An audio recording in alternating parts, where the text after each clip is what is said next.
Before we start the video, I just wanted to say this is kind of a rushed video because of the rush time frame, and that at the end of the day, these are just opinions, thought pieces, nothing too factual. Don't harass the people that are shown or the organizations. Just make sure to enjoy the video. Hey folks, I just wanted to talk about how I noticed on Thursday there was going to be a meeting on Monday, and if everything comes out, you guys should be able to have the opportunity to go to this event.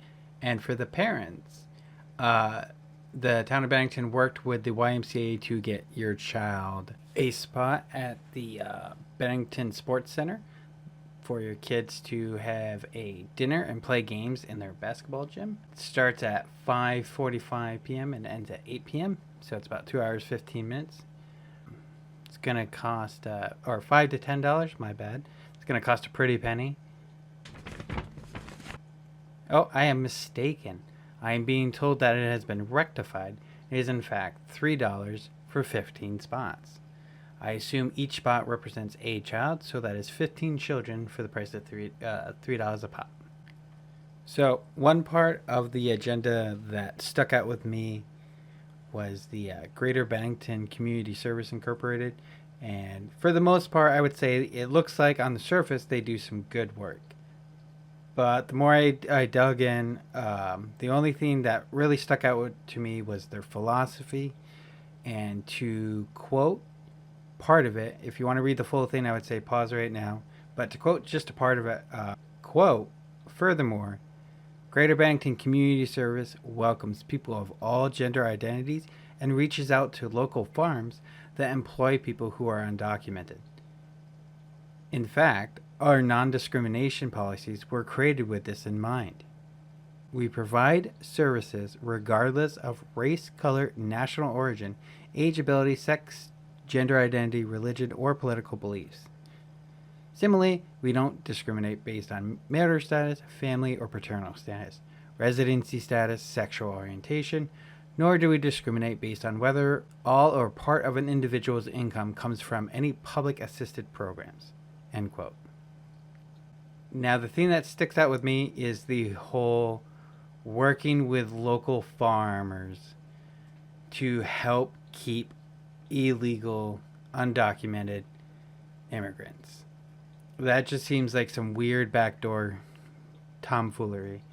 You would think they would be reported to ICE or some organization so that these people can be exported back to their country of origin or to the country that they immigrated from, whatever fits the criteria.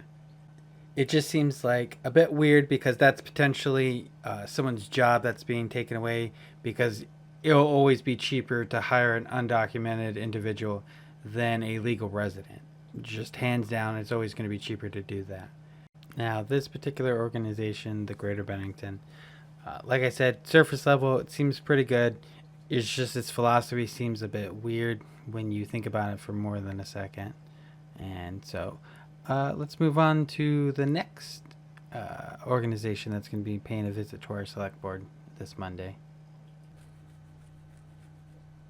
For this segment, I'm going to be calling it the Ethiopian Development Council, but it's technically called the Ethiopian Community Development Council, because saying that 6 times fast is going to be a pain. So if I say it wrong, just understand that it's called the Ethiopian Community Development Council. With that said, what I found interesting about this organization is that about 80% of its funding comes from federal, state, and local grants, which is essentially your tax dollars at the end of the day.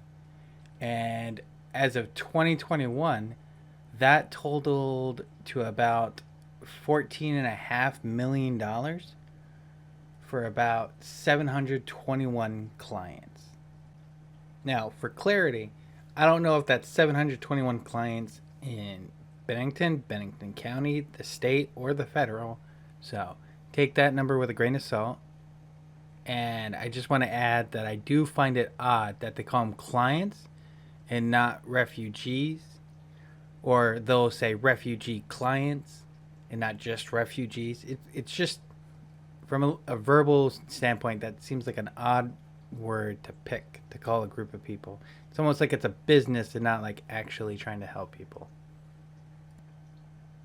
With that all said, I wanted to take a look at their impact list to see how these quote unquote clients are being, who they are, what they came for, etc. And an interesting thing I found out by reading some of these people is that essentially most of them seems like they were hired by the organization to work for the organization. So this is your tax dollars to pull in people outside of this country and pay them a higher wage than what you could find on average. I did find that a bit interesting, assuming the information that they have on their websites is accurate. For the people who like my longer form content, sorry this one was short. It was kind of a short notice and very limited time to do any real research. This is more like just to get some information out to people. That way, if they wanted to go to the event Monday at 6 p.m. for the local meeting, they could attend it and have some information about these two organizations and at least have like a jumping off point for people who wanted to look further into these organizations or get some questions rolling for the event on Monday. But on that, you guys have a good day. Enjoy the weather while it's still nice.